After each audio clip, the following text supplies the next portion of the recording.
नाज़रीन, सिंध के बेबाक सहाफ़ी ऐं कालम नवीस शकील अहमद कुबर जी पहिरीं वरसी के मौक़े ते सेठार जा प्रेस क्लब तरफ़ां पब्लिक पार्क में तक़रीब मुनक़िद कई वई। उन हवाले सां तफ़सील ॾिसूं था साकिब कुबर जी इन रिपोर्ट में।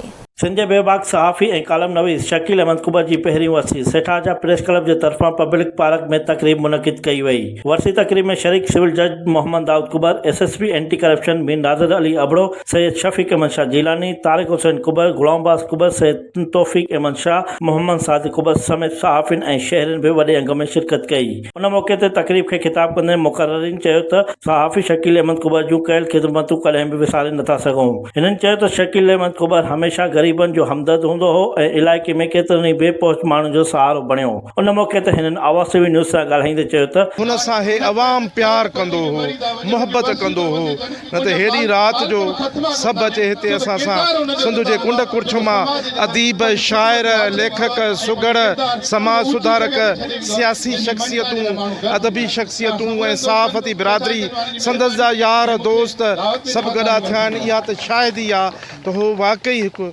अनेक मोतियुनि जहिड़ो माण्हू हो। इलाही कम कया आहिनि पंहिंजे इलाइक़े में, केतिरियूं कैंपूं या मेडिकल कैंपूं या ग़रीबनि बेपहुचनि जे लाइ एहतजाज, बाला इख्तियारनि ताईं धरणा हणणु, वेही रहणु, हक़ जे ख़ातिर, ग़रीबनि जे ख़ातिर हुन जा केतिरा ई अहिड़ा कारनामा जेके सदियुनि ताईं यादि कया आहिनि। तमामु सुठो सहाफ़ी हुयो। जे लतीफ़ सरकार जो हिकिड़ो बेत आहे त जेको आहे सो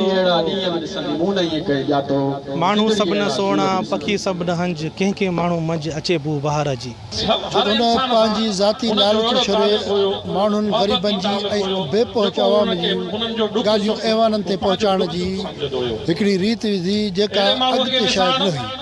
शकील अहमद साहब हो, असांजो हिकु उस्ताद हुयो, हिकु इदारो हुयो, हिकु यूनिवर्सिटी हुई जंहिं हिते जेको आहे सो मज़लूम माण्हुनि जे लाइ सहाफ़ी पैदा कया जेके माण्हुनि जो आवाज़ आला ऐवाननि ते पहुचाइनि ऐं उन्हनि जी मदद कनि। इहे सभु शकील अहमद साहब जो किरदारु हुयो जेको तक़रीबन 30 साल हिते सहाफ़त खे अर्पे वियो।